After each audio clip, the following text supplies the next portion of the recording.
to our blood and death, we will support you, Madam Vice President. Mga kaibigan sa media, mga vloggers at sa sambayan ng Pilipino. Ito po si dating PACC Commissioner at dating TESDA Consultant, Atty. Manuelito Luna. Nakita niyo po ang nangyayari ngayon sa ating bansa at kami ay nagkakaisa sa aming panawagan ng ating mahal na Vice Presidente, Atty. Sara Z. Duterte, should lead us, should unite us, come out in the open and tell us what to do, guide us, so that we can fix this government which has already gone astray. Kami po sa Save Sara Movement ay labis na ang aming puot dahil sa ginawa ng House of Representatives na pag-file ng isang bogus articles of impeachment laban sa ating Vice Presidente na naniniwala kami ay biktima ng harassment at political machinations dahil takot sila na siya ay magiging presidente at makukulong sila. Now, I would like to call the attention of the Senate. Itong grupo ni Senator Gatchalian. There is a possible violation of Article 177 of the revised penal code.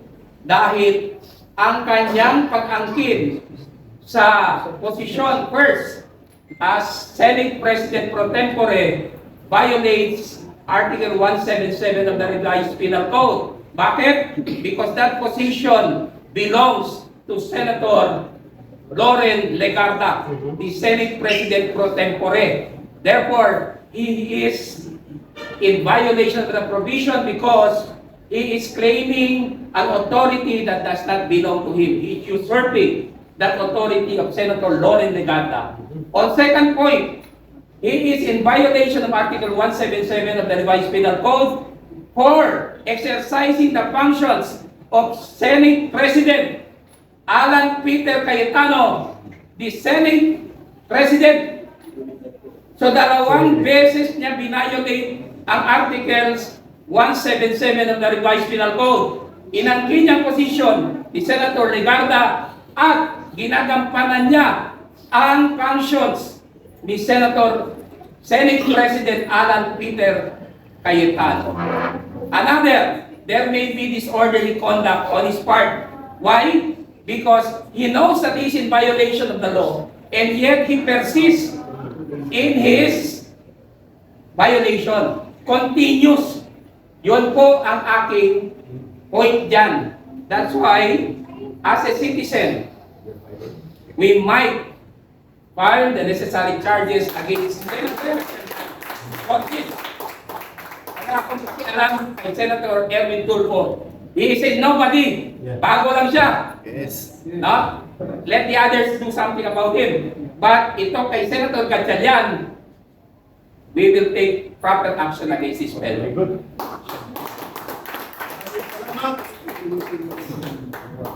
Okay, BP pala para malinaw Yes. and redeem our people. I would like to involve the Save Sara Movement NCR and Save Sara Movement Cebu and Save Sara Movement Bohol. Together with Attorney Salvador Diputado, Attorney Manuelito Luna and the rest, we are calling on our Honorable Vice President Sara C. Duterte to lead us, to instruct us, to guide us, to come out in the open Enjoying the people. and fix our country. Masyado na po, Madam Vice President, sinisira ng gobyernong ito ang ating pamahalaan. Very good. Maraming salamat, Atty. Maniluna. Malinaw ang panawagan at ito po'y tuloy-tuloy na at ito na ang aming sabi ko kanina obligasyon. She may not respond immediately and she may know it voluntarily only on her part, but on our part, it's our obligation to recognize a leader. At siya kinikilala naming mamuno. Let's go on retired General Wardito Daos for his brief solidarity call and then to be followed by Brother retired Captain Ray Valeros and Brother Enos. Go ahead, General Damas. Ang time is good. Sa inyo lahat, kasama ko po ang aking represent ko ang MVP, Manager for Parak. Nasabi ko na, noong 2 months ago, kaya na ko kay Congressman Parak, kasi na-observe ko po na nagkakawatak-watak po ang mga para-review. Kasi hindi lang isang samahan ng organisasyon po. SLGM, Bangkang Pilipinas, Parak, Indicare, tapos yung iba, hindi kaya na inaano ko po, nagkakaiba ang nila, ang interest nila. Nag-vlog ko nga po ako noong 2 months ago, hinahanap ko kanina, kaso na-erase na pala yung vlog ko. Na, pinakall out ko si Vice President Sara Duterte, na inano ko sa sarili ko, inano ko po yung wordings ni Senator Benigno Aquino. Am I worth dying for? Kasi lumalabas po ako, tinataya po namin ang buhay namin dito. Lalo kami mga retired. Tama. Tapos, inano ko rin po doon sa vlog ko. I'm not, Filipino for nothing. Ang inano ko. I'm calling out, dapat lumabas ka, Presidente, Vice President. Hindi mo po ako dahil nakakawatak-watak na kami. That is 2 months ago. Ngayon, nandito na po. Ang formal na panawagan. Sana po, Vice President, lumabas ka na. Ayun. Nagmamakaawa po kami sa iyo. Lead us, being a true leader. Nasa inyo po ang simpatsya ng sambayan ng Pilipino. Ikaw lang ang pinagkakatiwalaan ngayon. No more, no less. Ayun. You owe to the Filipino people. Hindi ako tumatawag ng revolution Hindi niyo po ang direksyon ng mga sumusuporta sa inyo. Aguhin natin, i-redeem natin ang dignidad ng isang Pilipino. Maraming salamat po. Maraming salamat. Retired General Marlito Laos. From the other group, Ray Valeros ng Elected People's Initiative. Maraming salamat, Kuya Eric Celis. Salamat ko yung mga dito na nandito kay Brother Pongging para sa lahat na nandito. Mabilis lang po ito. BP Inday, ito yung panahon na kailangan lumabas ka na. Yun. Ipapaliwanag ko kung bakit. Kapag hindi ikaw ang pinanawagan namin na mag-bid sa amin, magiging extra-constitutional yun. Correct. Kaya kami sa'yo nakaangkla para walang gulo, constitutional siya. Simulan natin sa Supreme Court. Ang Supreme Court hindi makapag-decide. Bakit? Unahin natin TRO ni Bato. Hindi siya makapagbigay ng TRO kasi pag nagbigay ng TRO ang Supreme Court, inamin niya na mali yung ginawa nila kay PRRD. Yun. Ngayon, kung kumampi naman ang Supreme Court doon sa ICC at sa gobyerno, inamin naman ng Supreme Court na failure na ang justice sa bansa natin. So anong gagawin niya? Papatagalin lang niya ang issue. So yun ang stand nila. So hindi tayo pwedeng maghintay ron. Punta tayo sa legislative branch, House of Representatives, hindi natin kailangan ipaliwanag. Doon nagmula ang kaguluhan. Punta tayo sa Senate, hati ang Senate ngayon. Pumunta tayo sa executive branch, hindi lalo na. Sila nga yung nagmamando kasabwat lahat At pila tayo lumabas ngayon at direktang nananawagan kay BP dahil ito na lang yung natitirang constitutional Correct. move na pwede na kami hindi kami gagawa nito. Hindi kami nananawagan ng sama-sama, magiging extra-constitutional yun. At ayaw natin pumunta tayo ron. Bago ako magtapos, BP Inday, ito na yung pagkakataon kasi bakit? Kapag namatay si Digong sa Tahig, na alam naman natin lahat doon tayo papunta, ikaw ang magiging pinakamalungkot at nagsisisi na Pilipino sa bansa natin. Bakit? Kung sinunod mo ang tatay mo na tumakbo kang presidente, Yes! hindi na yung tatay mo! Yes! You owe it to the people. Correct. BP Inday, you owe it to the people. Huwag kang magkaroon ng second mistake. Kaya kami naninindigan ngayon dahil ikaw lang ang constitutional successor. Great. Wala nang iba. Ayos. Kapag ka hindi kami sumigaw ng constitutional succession, magiging extra-constitutional yun.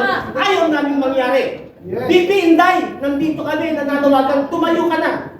on behalf ng mga active military, bakit hindi sila makasuporta? Alam ko sa puso ko, dahil lagi natin silang kinakausap. Ang sagot nila sa akin, bigyan mo kami ng reason, Kap, bakit namin kailangan siya suportahan? Wala siyang pronouncement. Ang gustong marinig ng mga active military ito. Yes. Alam ng buong bansa na windang na ang bansa natin dahil sa windang na Pangulo na yan. So bilang pangalawang Pangulo, hindi ko inuutusan ng active military na magkaroon ng kudeta o gumawa ng bagay na hindi naaayon sa konstitusyon. Pero putang ina, suportahan nyo yung mga nagsasabi ng katotohanan. Bilang Vice President, ako, yun ang kaparinig ng ating mga active military. So BP Inday, tumayo ka na. Dahil pag hindi ka tumayo, baka maging ibang istorya ng bansa natin. Maraming salamat po.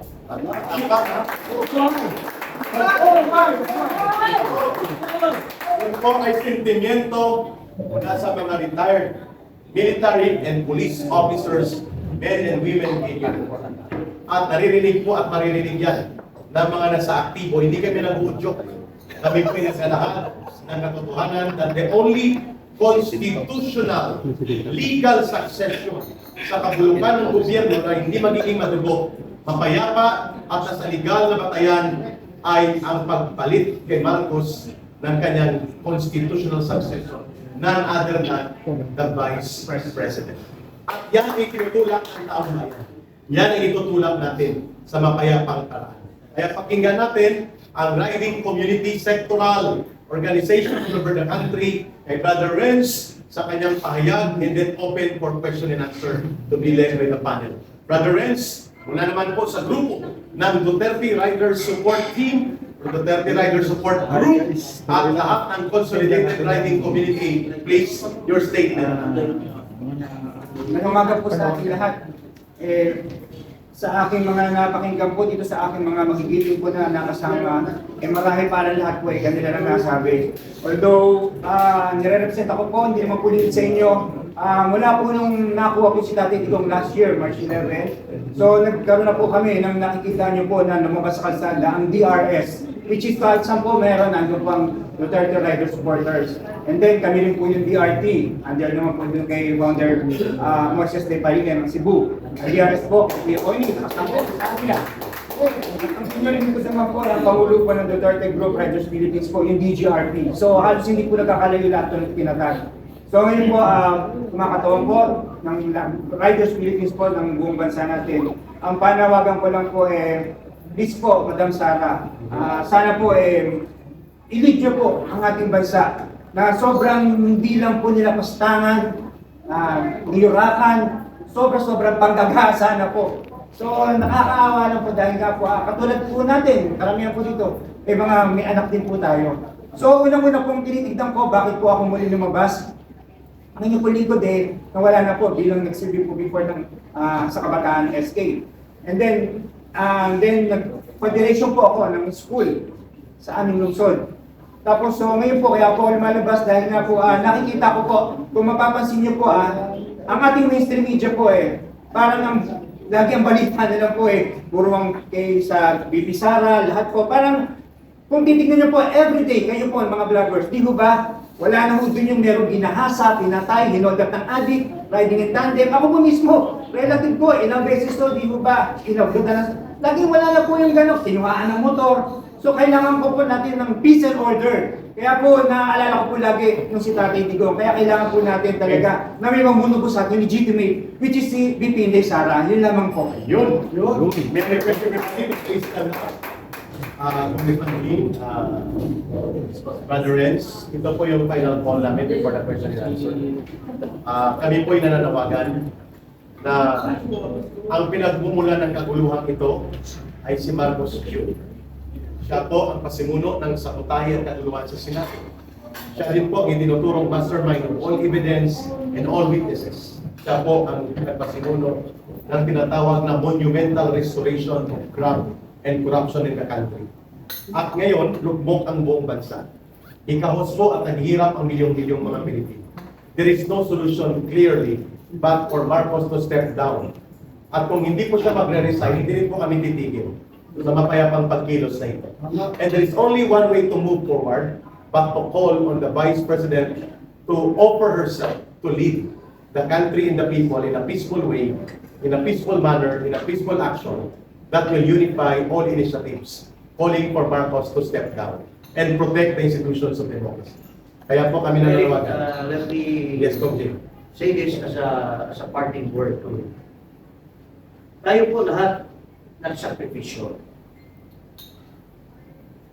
Because we are not after kung sinong papalit, but we are after na matigilan ang itong paggagahasan ng gobyerno ni Marcos.